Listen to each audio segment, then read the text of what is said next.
चुनावी बिगुल बज चुका है। आचार संहिता के साथ नॉमिनेशन का भी डेट तय हो गया है। आपका गया लोकसभा सीट से दो उम्मीदवार आमने सामने। एक एनडीए प्रत्याशी जीतन राम मांझी, दूसरे इंडिया प्रत्याशी महागठबंधन कुमार सर्वजीत, जो एक पूर्व मुख्यमंत्री रह चुके हैं, दूसरे पूर्व मंत्री रह चुके हैं। जो पूर्व मुख्यमंत्री रह चुके हैं, राम मंदिर पर बार बार उन्होंने क्वेश्चन करते थे, राम नाम पर बार बार क्वेश्चन करते थे कि राम नाम एक काल्पनिक है, राम क्या है। आज वही राम के दर्शन के लिए चल दिए हैं, इसको क्या कहना है? हम इसमें क्या कहेंगे सर, लोकतांत्रिक पद्धति है लोकतंत्र में, जिसकी जीत होती है वही सिकंदर है। तो हम जीत सिकंदर अलग चीज है। जो बार बार जिस व्यक्ति ने राम को नाम को काल्पनिक बताया, कौन राम कोई चीज नहीं है, राम को कौन देखा है, कौन बोला है, आज वही राम के चरण स्पर्श करने के लिए गया की धरती से जीतन राम मांझी चल चुके हैं अयोध्या पे। देखिए, यहाँ दो ही उम्मीदवार थोड़े होंगे, और भी उम्मीदवार होंगे। तो हम लोग तो ऐसे मतदाता हैं कि जो मतदाता देश के लिए जो उम्मीदवार कार्य करेगा, जो देश के लिए समर्पित है, वैसे ही नेता को हम लोग सोच समझ कर वोट डालेंगे। हम किसी का नाम और किसी के पार्टी का नहीं, राम की बात हम कर रहा हूँ, आप करके निकल रहे हैं। फिर देखिए उनका अरे बोल काल्पनिक, बार बार बोले कि काल्पनिक है, राम कोई चीज नहीं है। देखिए राम को स्पष्ट कर देखिएगा।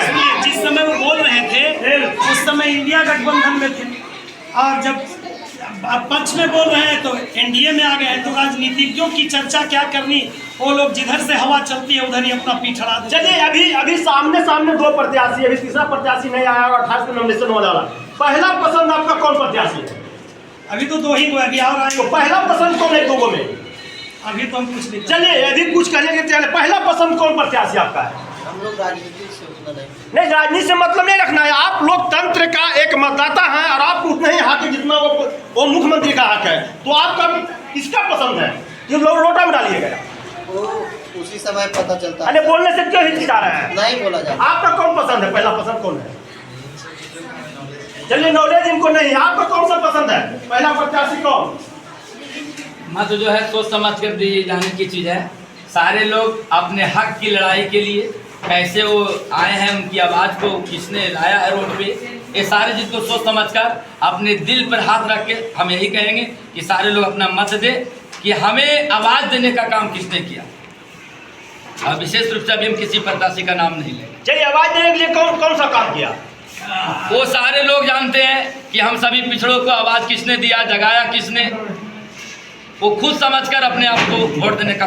चलिए, जो आवाज दिए हैं उनको ये वोट देंगे। तो यहाँ पर भी एक सर है। सर, नाम क्या आपका है? मेरा नाम अजीत कुमार है। अजीत कुमार है।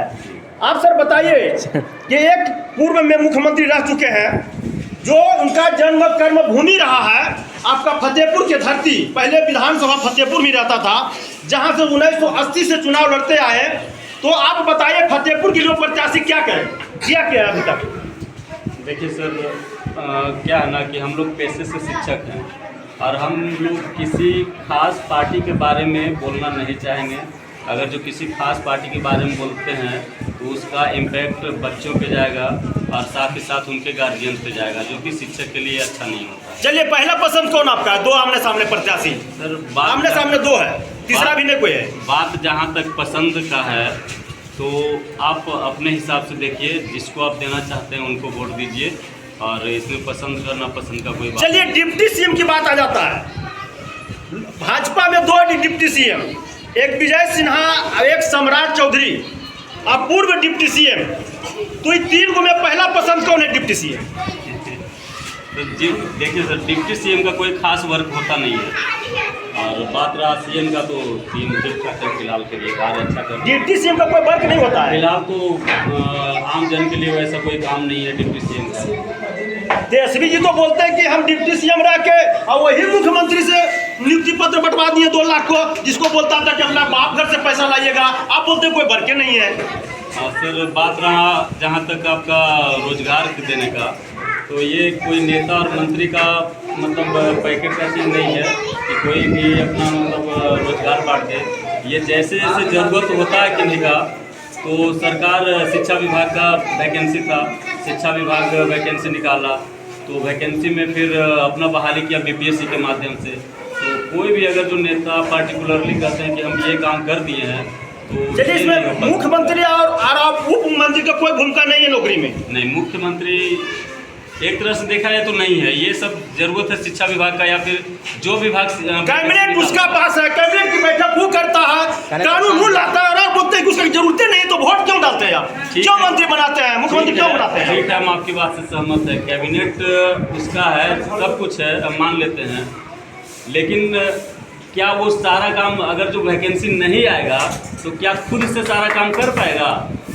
इतने शिक्षकों को खुद इतने शिक्षकों की भर्ती हुई, इतने तो वही तो मैं पूछ रहा हूँ, वैकेंसी लाया कौन नियुक्ति पत्र बनवाया? जरूरत है, वैकेंसी जरूरत है, लोगों की जरूरत है। इससे पहले जरूरत नहीं था? पहले भी जरूरत था। पहले क्यों नहीं होता था? पहले भी शिक्षक की भर्ती किसका गलती था?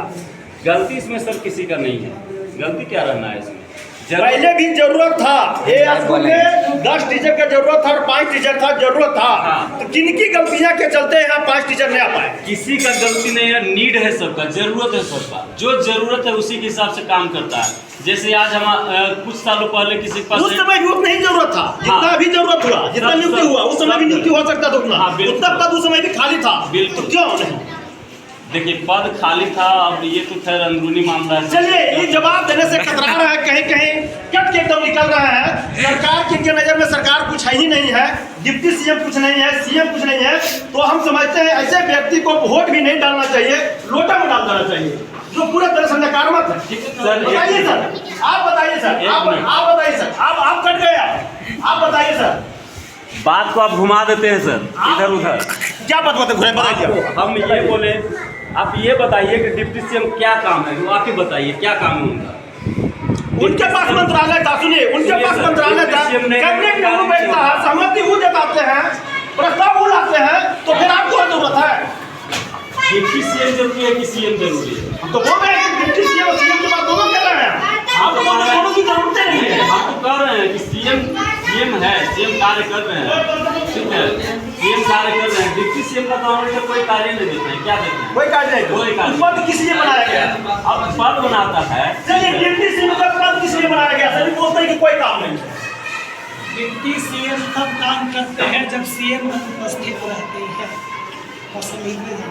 जिस विभाग को बहाली हुआ वो डिप्टी सीएम के पास विभाग था, अब कैबिनेट में प्रस्ताव लाकर पारित लाया गया, तो किनका श्रेय दीजिएगा? हम सबसे सीएम के डिप्टी सीएम। हमारी बात सुनिए, हम यही जानते हैं कि जो मालिक होता है वही उसी के नेतृत्व में सारा काम होता है, उसके बाद और किसी को नहीं।